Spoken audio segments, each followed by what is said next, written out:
Alice Asher, shopkeeper in Andover. Tracheitis, hemoptysis, chronic cough with loss of blood. Prescribed laudanum-based cough medicine. Betty Barnard, waitress in Bexhill. Chronic bronchitis causing dysphonia. Advised to stop smoking. Alexander Bonaparte Cust. War wounded, mustard gas and head trauma. Pulmonary emphysema. Hemoptysis. Coughing fits with blood. Suffers from absences and amnesia. Dick Dudley Dunbar, owner of the Black Swan Hotel in Doncaster.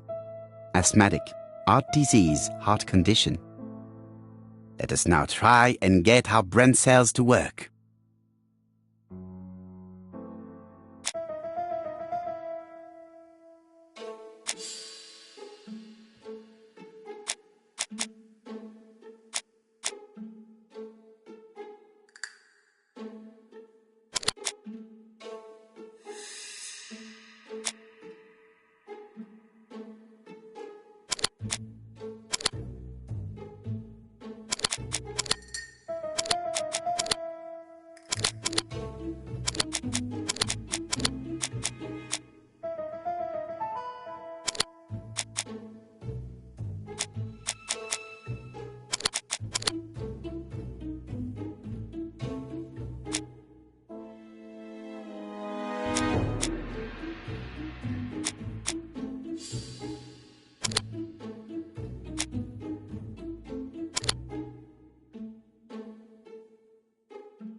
The burned documents are medical records, and without a doubt they come from Clark's archives. First of all, because all the patients have throat conditions. And secondly, their name starts with either A, B, C or D, and it is precisely the files that match these letters that have been tampered with. But why burn these files? How come the names of the two victims appear on them? And who are the two other patients? These are very good questions.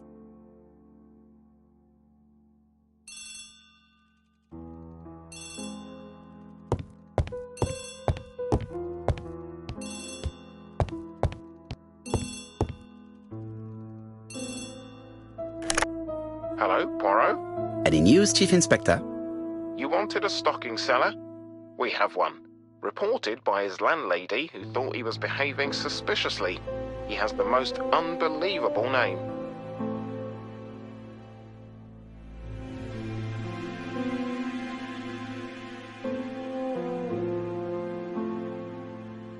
Dick Dudley Dunbar. You're wrong. He's called Alexander Bonaparte Cust. ABC. It's a serious lead. I called Doncaster. A person matching Cust's description has been seen at the station. He got off the train from London, but after that, nobody knows where he went.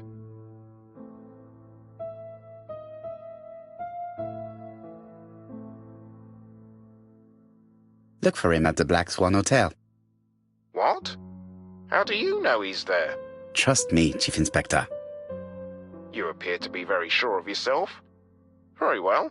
I'll call the Black Swan straight away. The owner is going to get a shock when he learns that there's a murderer under his roof.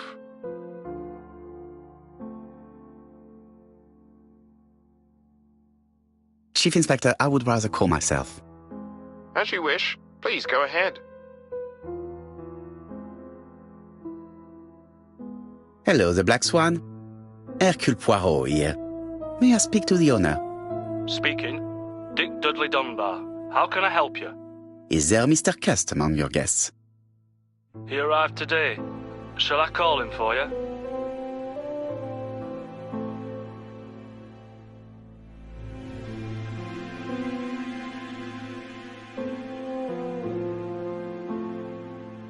No, it is you I wish to speak with.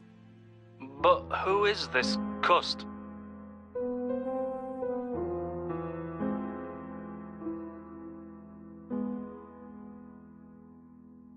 A crook. A crook? He seems such a decent chap. Do you think that Cust might be dangerous? Oh, I do hope you're wrong. He seems so harmless, you know. Oh, yes, completely harmless.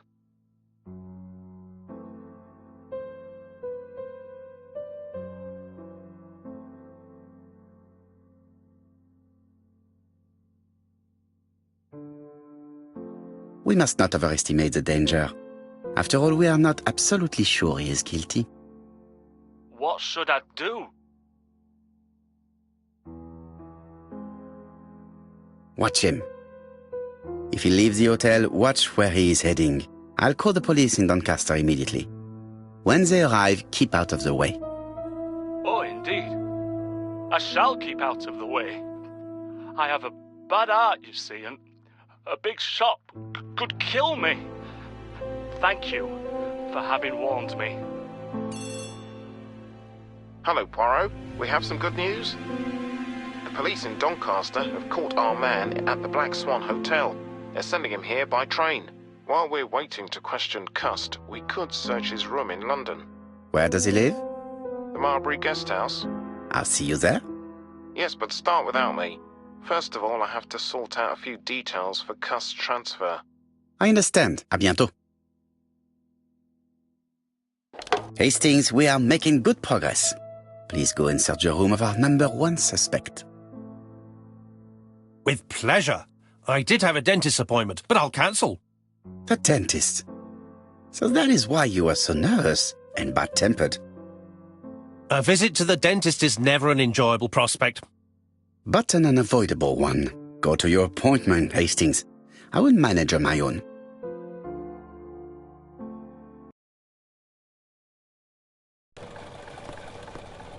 To Marbury Guest House, please.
How do you do? You must be Mr. Hercule Poirot. Chief Inspector Jupp told me that you might be coming.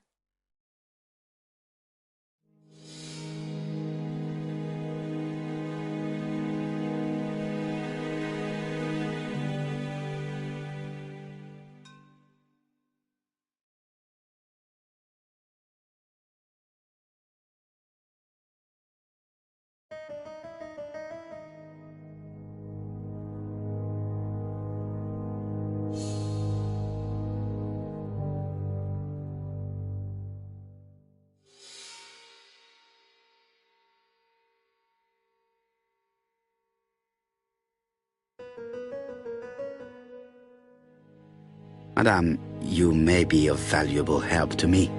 It would be my pleasure to help you. Will there be some journalists there as well? I think you might even be interviewed. You are key witness. I've suspected him for some time, but he appeared so harmless.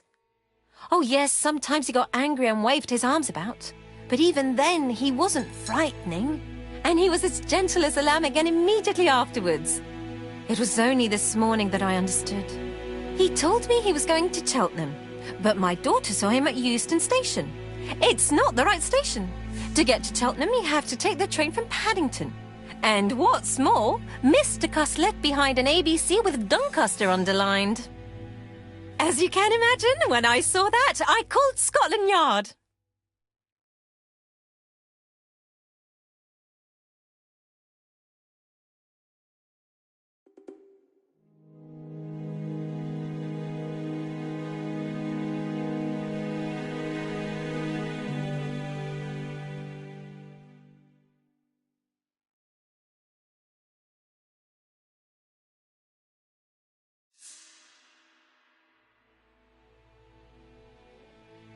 One moment, please. How did you know that Cust had underlined Doncaster in his railway guide? I went and had a look in his room. I see. Do you make a habit of searching through your lodger's belongings? Well, what are you going to do later? I bet you're going to poke around his room too. Tell me, did you have any other reason to suspect Mr. Cust?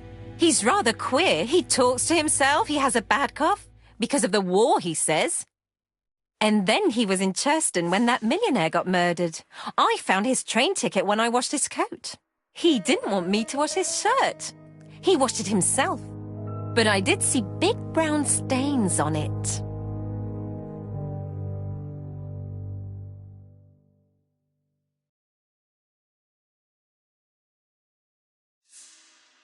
Do you think it was blood? It might have been. Cust used to travel for his work. Is that correct? Yes, although he was unwell on trains. Do you know where Cust was at the time of the murder in Andover and Bexhill? On June the 21st and July the 25th? No idea. But surely you keep a register. It won't do you much good.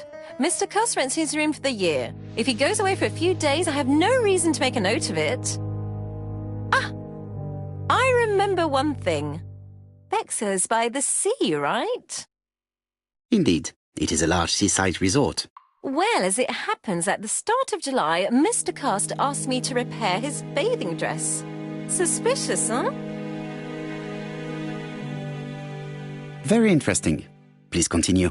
I also forgot to say that he started buying newspapers that talked about the case. Which newspapers? The evening ones and the daily ones. That will be all for now. I'm going to take a look at his room. Take the key on the counter.